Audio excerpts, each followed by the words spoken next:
अनाथ बेटा। रूपा और शेखर सरिता विहार में रहते हैं। वो अपनी जिंदगी में बेहद खुश होते हैं। दोनों का शौर्य नाम का एक बेटा भी होता है, जिस पर दोनों ही अपनी जान छिड़कते हैं। शेखर, अब तो आप शौर्य को अपनी गोद से नीचे उतार दीजिए, उसके सोने का टाइम हो रहा है। नहीं रूपा, इसे मेरे पास ही रहने दो प्लीज। मैं थोड़ी देर में इसे बिस्तर में सुला दूंगा। लेकिन कल सुबह आपकी ऑफिस में मीटिंग भी तो है ना, और इसके लिए आपको कल जल्दी भी तो निकलना होगा। जाइए, आप भी जाकर सो जाइए। क्या यार, अभी तो मेरी गोद में आया था मेरा बेटा और तुम उसे लेकर जा रही हो। बाद में कर लेना अपने बेटे से प्यार, अभी जाकर सो जाइए। रूपा शेखर से शौर्य को ले रही होती है कि तभी शौर्य रोने लगता है। शौर्य को रोता देखकर रूपा उसे फिर से शेखर को थमा देती है। आपका बेटा ना एक नंबर का नौटंकी है, बिल्कुल आप पर गया है वो। साफ बोलो ना, तुम्हें जलन होती है हम दोनों बाप बेटे का प्यार देखकर। पहले बड़ा तो होने दो तुम शौर्य को, फिर देखना वो सबसे ज्यादा मुझे ही प्यार करेगा। देखते हैं। ऐसे ही दिन बीतते चले जाते हैं और एक दिन कैंसर की बीमारी के चलते रूपा की मौत हो जाती है।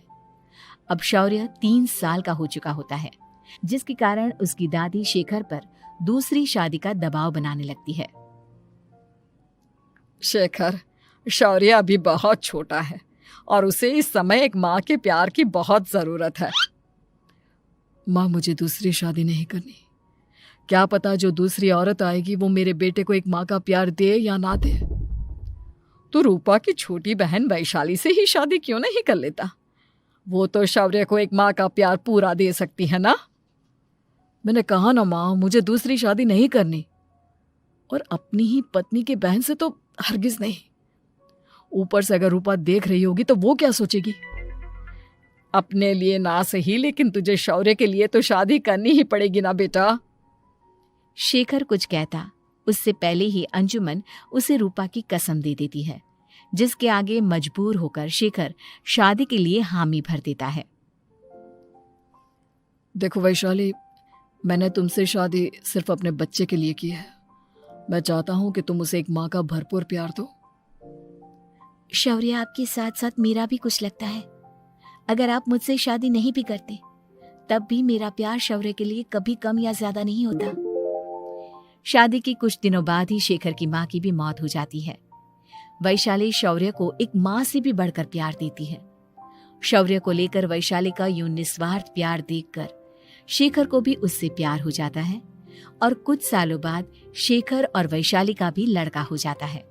लेकिन इसके बाद वैशाली का शौर्य को लेकर बर्ताव बदलने लगता है। वैशाली, मैं देख रहा हूँ तुम आजकल शौर्य का जरा भी ध्यान नहीं रख रही हो। मुझे पता नहीं था कि आदित्य के होने के बाद तुम इतना बदल जाओगी। आदित्य मेरा अपना सगा खून है और शौर्य दीदी का, फिर मैं दोनों में अंतर कैसे नहीं करूं? माँ भले ही दोनों के अलग अलग है, लेकिन पिता तो एक है ना। अगर मुझे पहले पता होता कि तुम इतनी जल्दी बदल जाओगी तो मैं कभी तुमसे शादी ही नहीं करता। हाँ, तो किसने कहा था आपसे मुझसे शादी करने के लिए? मैं थोड़ी ना आई थी आपके पास, आपकी माँ ही आई थी मेरे घर आपका रिश्ता लेकर। वैशाली, मुझे तुमसे ऐसी उम्मीद नहीं थी। गुस्से में शेखर अपना पैर पटकता हुआ शौर्य को वहां से लेकर चला जाता है। पापा, मम्मा मुझसे प्यार क्यों नहीं करती? क्या मैं उनका सगा बेटा नहीं हूँ इसलिए मुझसे प्यार नहीं करती? मम्मा नहीं करती तो क्या हुआ बेटा, पापा तो करते हैं ना आपसे प्यार। कुछ दिनों के बाद, आज तुझे खाना पीना कुछ नहीं मिलेगा, चल चुपचाप से अपने रूम में जाकर सो जा।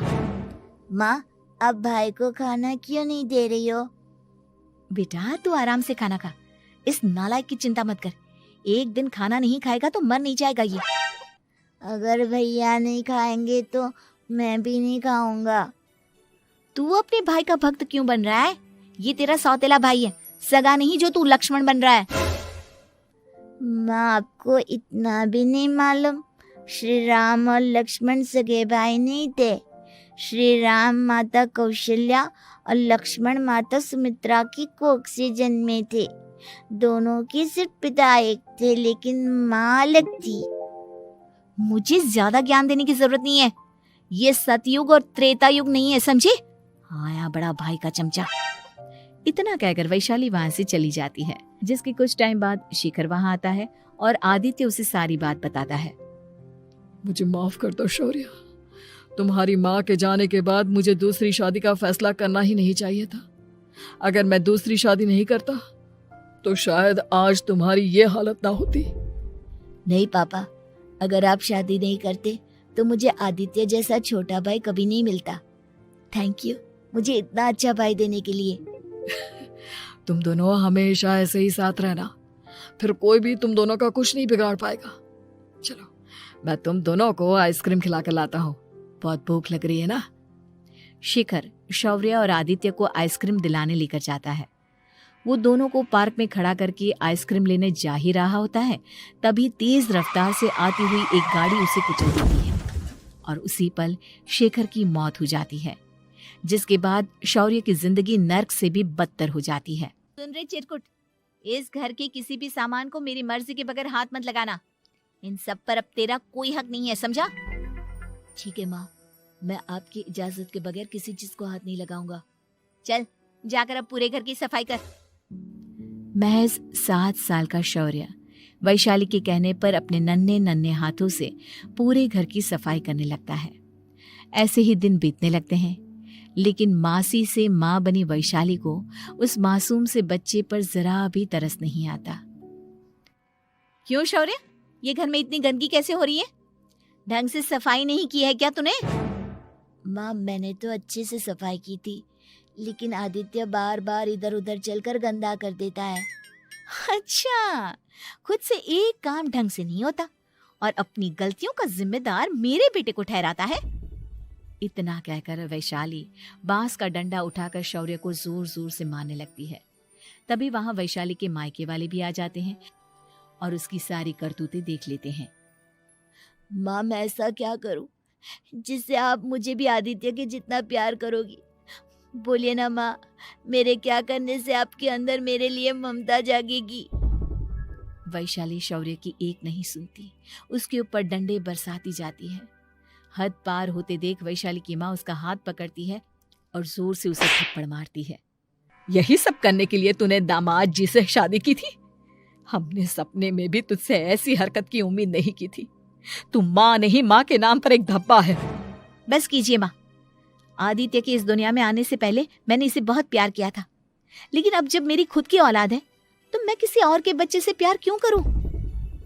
अरे नालायक औरत, जिसे तू किसी और का बच्चा कह रही है वो तेरी खुद की सगी बहन का बच्चा है। बहन है तो क्या हुआ, मेरे अपने बच्चे से बढ़कर तो नहीं हो सकता ना ये कभी।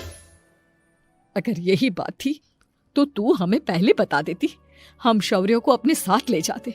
उसे इस तरह प्रताड़ित करने की क्या जरूरत थी? अगर आपको लेकर जाना है ना तो ले जाइए इसे, मैं नहीं रोकूंगी। नहीं माँ, मुझे कहीं नहीं जाना, मुझे आपके साथ ही रहना है। मैं तेरी कोई माँ बाबा नहीं हूँ, तेरी माँ मर चुकी है, समझा? अब निकल जा मेरे घर से। माँ अब बहुत गंदी हो, मुझे भी नहीं रहना आपके साथ, मैं भी भाई के साथ ही जाऊंगा। अरे तू क्यों जाएगा, तू तो मेरा सगा बेटा है, जाने दे इसे। हम यहाँ ऐश से रहेंगे, तुम्हारे पापा बहुत सारी जमीन जायदाद छोड़ गए हैं तुम्हारे लिए। नहीं माँ, मुझे भाई के साथ जाना है। आप अच्छी नहीं हो, आप बहुत बुरी हो, आप भाई को बहुत परेशान करती हो। देख वैशाली, तुझसे ज्यादा समझ तो इस मासूम बच्चे में है। ये तेरे बुरे कर्मों का ही नतीजा है जो आज तेरी सगी औलाद खुद से तुझे ठुकरा रही है। आदित्य, तुझे इस शौर्य ने भड़काया है ना मेरे खिलाफ? नहीं माँ, मुझे किसी ने भड़काया नहीं, पर मैं सब देखता हूँ, सब समझता हूँ। भाई बहुत अच्छा है, वो आपकी जैसा नहीं है। चलिए नानी। इतना कहकर वैशाली के मायके वाले आदित्य और शौर्य को अपने साथ ले जाते हैं और इस तरह वैशाली बड़े से घर में अकेली पड़ जाती है। 2 बेटों के होते हुए भी आज उसे माँ कहकर बुलाने वाला कोई नहीं होता।